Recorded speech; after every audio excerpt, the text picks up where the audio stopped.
Você sabia que o homem mais sábio que já pisou nesta terra terminou seus dias em completa ruína espiritual? Ele segurou o mundo na palma da mão. Ele teve riquezas que fariam os bilionários de hoje parecerem mendigos. Ele teve segredos do universo sussurrados em seu ouvido pelo próprio Criador. Mas no final, ele trocou a glória eterna por prazeres momentâneos e altares de pedra suja de sangue. A história de Salomão não é apenas sobre ouro e templos. É um aviso terrível, escrito em lágrimas e arrependimento, sobre como um coração escolhido pode se tornar um coração corrompido. O que aconteceu com ele nos seus últimos dias é um segredo sombrio que poucos ousam encarar, mas que pode estar acontecendo com você agora mesmo, sem que perceba. Fique comigo até o último segundo, porque a lição final deste rei caído pode ser a única coisa capaz de salvar a sua alma da vaidade. Antes que o ouro cobrisse Jerusalém, havia apenas uma promessa e um jovem trêmulo sob o peso da coroa de seu pai.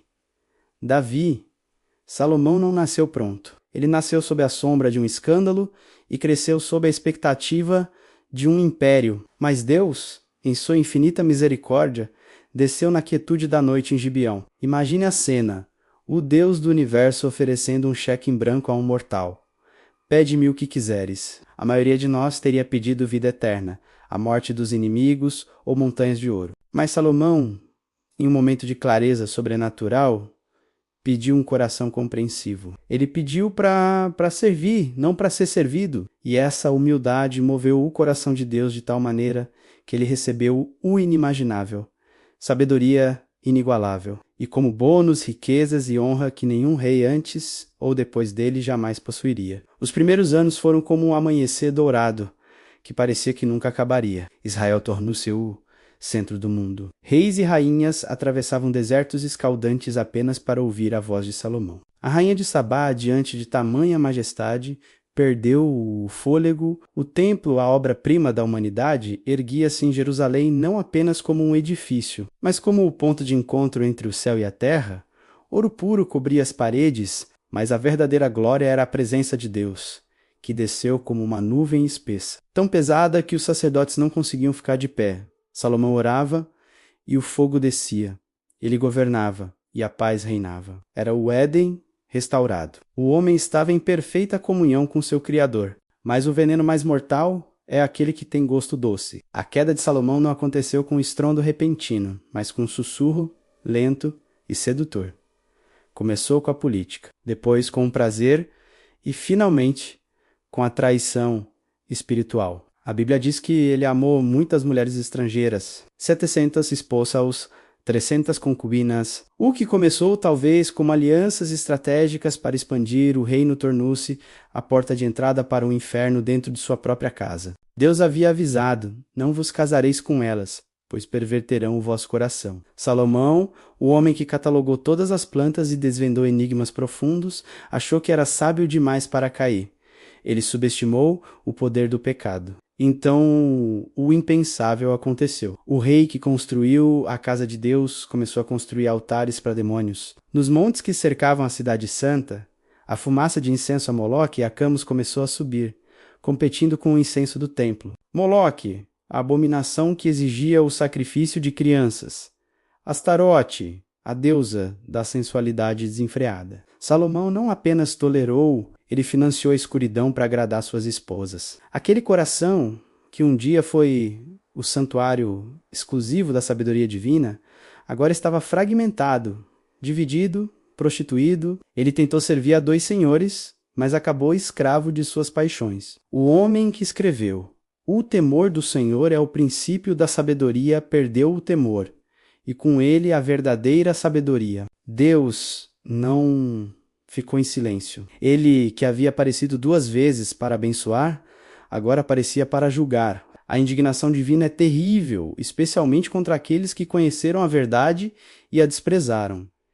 Porquanto fizeste isto, rasgarei de ti este reino, a sentença foi dada. Inimigos que antes tremiam diante de Israel começaram a se levantar. Haddad, Rezon e o próprio servo de Salomão, Jeroboão, a paz que parecia eterna evaporou-se. O reino estava prestes a ser rasgado ao meio, como um manto velho. Salomão, em sua velhice, viu as rachaduras no império, mas as rachaduras em sua alma eram ainda mais profundas e irreparáveis. Imagine os últimos dias deste rei. O palácio ainda era magnífico, o trono ainda era de marfim e ouro, mas o silêncio nos corredores era ensurdecedor. A alegria havia partido. Ele tentou preencher o vazio com vinho, com obras grandiosas, com jardins, com música, com tudo o que os olhos podiam desejar. E qual foi a conclusão? É vaidade de vaidades, tudo é vaidade. Esta não é apenas uma frase poética, é o grito de um homem que chegou ao topo do mundo e descobriu que não havia nada lá. Ele percebeu, tarde demais, que correr atrás do vento é a ocupação dos tolos. A sabedoria sem Deus é loucura. A riqueza sem propósito é miséria. O prazer sem santidade é veneno. O livro de Eclesiastes é o diário de um naufrágio. É Salomão olhando para os destroços de sua vida espiritual e gritando para nós através dos séculos: não cometam o meu erro. Ele viu que a morte nivela a todos, o sábio e o tolo, o rico e o pobre, e que a única coisa que sobrevive ao túmulo é o nosso relacionamento com Deus. Ele olhou para seus altares pagãos, para suas mulheres estrangeiras, para seus tesouros acumulados e sentiu o gosto amargo de cinzas na boca. Aquele que teve tudo, no fim, sentiu-se como quem não tinha nada. Mas a misericórdia de Deus é um mistério profundo. Mesmo no meio dos escombros, o Espírito Santo permitiu que Salomão deixasse um último testamento, uma última gota de sabedoria verdadeira, espremida da uva do sofrimento. De tudo o que se tem ouvido, o fim é teme a Deus e guarda os seus mandamentos. Porque isto é o dever de todo homem. Ele voltou ao início. Depois de testar cada filosofia, cada prazer e cada pecado, ele voltou ao simples, puro e terrível temor do Senhor.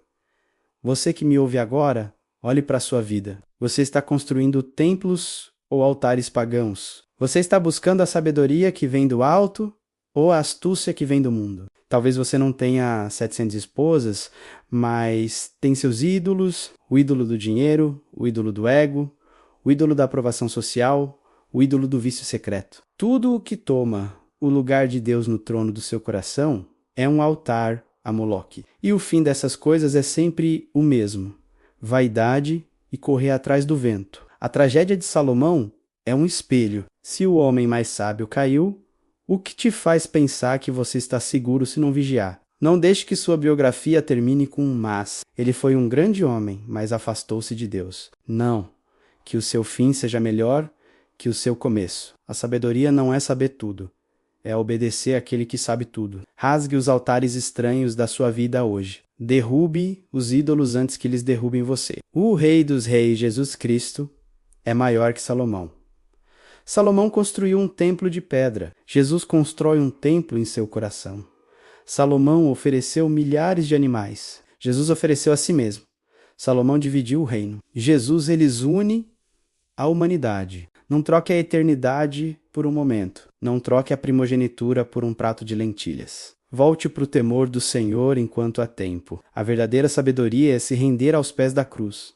Se este vídeo tocou sua alma, se você sentiu o peso da verdade, não saia daqui o mesmo. Inscreva-se no canal agora, porque estamos apenas começando a desenterrar os mistérios profundos da palavra. Compartilhe esta mensagem com alguém que precisa acordar antes que seja tarde demais. E deixe nos comentários: eu escolho o temor do Senhor. Que Deus te dê a sabedoria que salva e não a que condena. Até a próxima.